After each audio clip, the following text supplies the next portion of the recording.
Media playback is not supported on this device. Pint-sized TMS. England dominate as Pakistan 174 Albanian legs out in the second test. Every aspect of England's play on the first day of the second test against Pakistan at Headingley was a massive improvement on the 9-wicket defeat at Lord's. In bowling Pakistan out for 174 and then reaching 106-2, there was intensity, energy and hunger, everything they did not have in London. In some ways, it is infuriating England need these wake-up calls to produce something near their best cricket. It happened last summer when they were heavily beaten by South Africa at Trent Bridge and then responded with an excellent performance at the Oval. When I played county cricket, there were times when a captain tried to energize a team, but to no avail.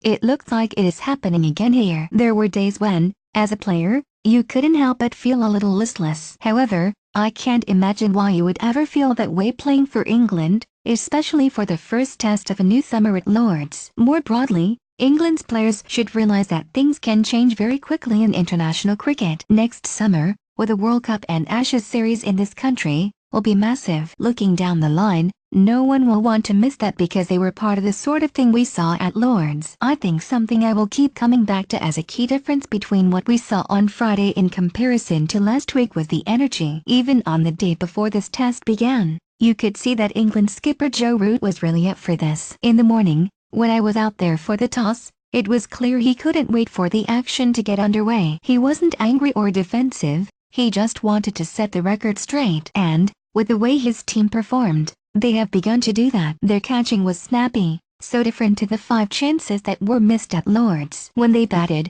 the recalled Keaton Jennings played nicely, combining with Alastair Cook for the first half-century opening stand since the second Ashes test. But it is the bowlers who England have to thank for their position of strength, all of them producing a nice full length to get the best out of what turned out to be pretty helpful conditions. Chris Woakes looked like what he is, a man who hasn't played much first-class cricket in a while, but he still picked up wickets. While the way James Anderson pinned Fahim Ashraf LBW was a perfect swing bowler's dismissal. Media playback is not supported on this device. Imam Nick's Broad derooted third slip. They were led by Stuart Broad, who bowled exceptionally. Comments made by my test match special colleague Michael Vaughan have been well documented, and Michael said on commentary today that he thought it would be fantastic if Broad was sticking 2 fingers up at him. Actually, I don't think Broad was sticking 2 fingers up at anyone. When I spoke to him before the game, he was in good spirits, perhaps buoyed by the fact it was only 2 tests ago that he was taking 6-54 against New Zealand. I've known Broad for a long time and he understands that he is nearer the end of his career than the beginning. He has told me that he won't take it personally if and when I express the opinion that his time to retire has come.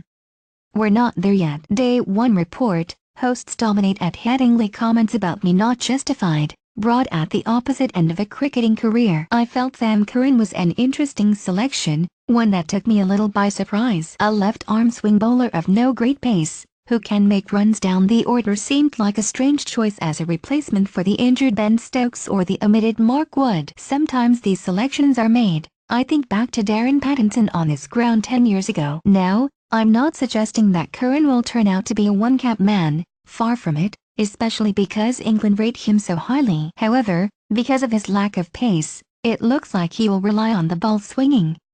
If it doesn't swing, he is going to need a plan B. Media playback is not supported on this device. Curran take first test wicket as Shada pulls to Jennings today. Though, he had the benefit of the ball nipping around, which in turn was bad news for Pakistan. After being so good at Lord's, they struggled in the way that we have to come expect from Asian teams playing tests in England at this time of the year. We can only hope it doesn't happen again. Maybe we will never know why England were so poor at Lord's. I always thought it was likely they would improve, partly because it seemed unlikely they could be so bad 2 weeks running. I suspected they would win this test, and, after this first day, that is what should happen. Listen again. Test match special podcasts new. The Dewsbury podcast. Jonathan Agnew was talking to BBC Sports' Stefan Schmelt.